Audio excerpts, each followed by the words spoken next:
Ingresos laborales constituyen fuente para determinar el impuesto y la retención en la fuente de los empleados.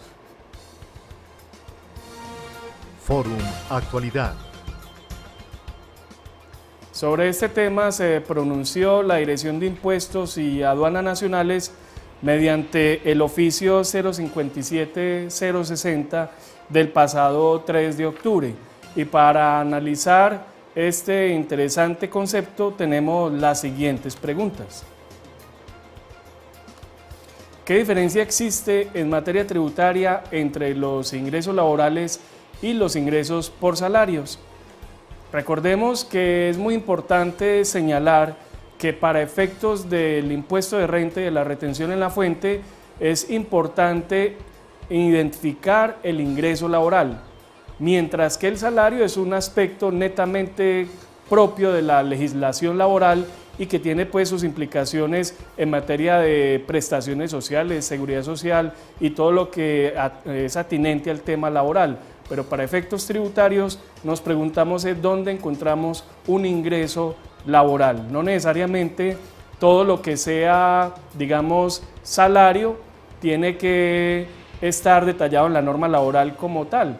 Puede que en la parte laboral existan cláusulas de no salario y tendrán implicaciones en materia laboral, pero en materia tributaria lo que importa es identificar el ingreso laboral como aquel que se percibe que produce un incremento neto en el patrimonio de la persona y que es llamado a tributar y por tanto a ser base también para el cálculo de la retención en la fuente. Veamos la siguiente pregunta. ¿Puede un ingreso no salarial ser parte de los ingresos para el cálculo de la retención en la fuente y la determinación del impuesto sobre la renta?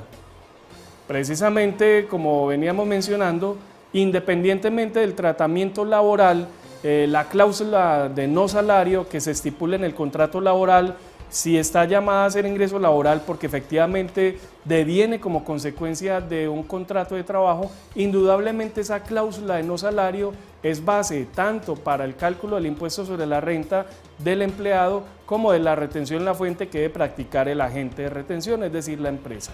Miremos la siguiente pregunta.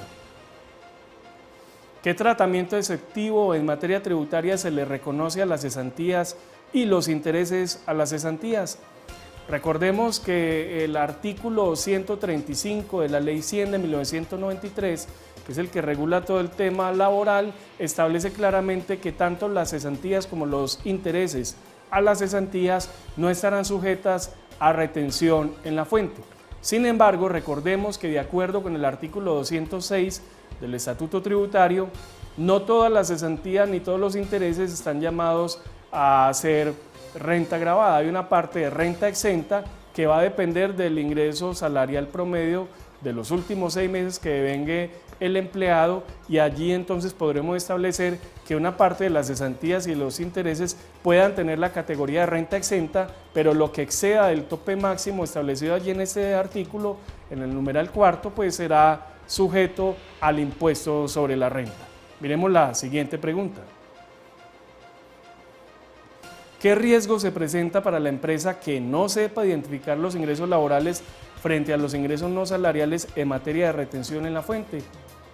Recordemos que el empleador en materia tributaria es agente de retención y como tal ha de practicar adecuadamente la misma, so pena de estar sujeto, digamos, al pago de sanciones, al pago de intereses por mora, por las situaciones que den lugar a un mal cálculo de la retención en la fuente de ingresos laborales o a una presentación extemporánea de dicha declaración. Recordemos que las sanciones son de su exclusivo resorte. Es probable que la agente de retención pueda repetir contra el sujeto pasivo cuando practicó de manera inadecuada debajo del monto establecido la retención en la fuente, pero las sanciones sí son de su resorte exclusivo, así lo establece el Estatuto Tributario. Miremos nuestra última pregunta. ¿Qué riesgo tiene una persona natural que en su declaración de renta omita o declare como no gravados los ingresos no salariales? Frente a esto, habría de decirse también que tal como para la agente de retención existen riesgos, también lo existe para la persona natural que ya en la condición de declarante del impuesto sobre la renta, pues tendrá que denunciar esos ingresos adecuadamente en el respectivo formulario.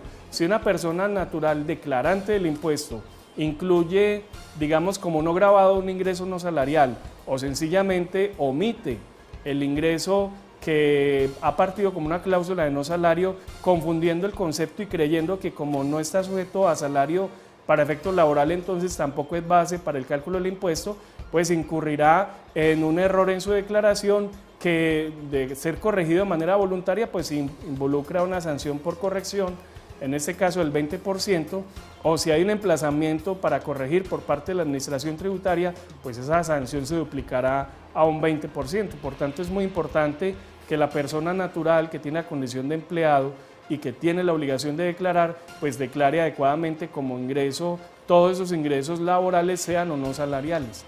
Es muy importante entonces, si ustedes quieren seguir actualizados en esta materia, que visiten nuestra página www.forum.com.co. Hasta pronto.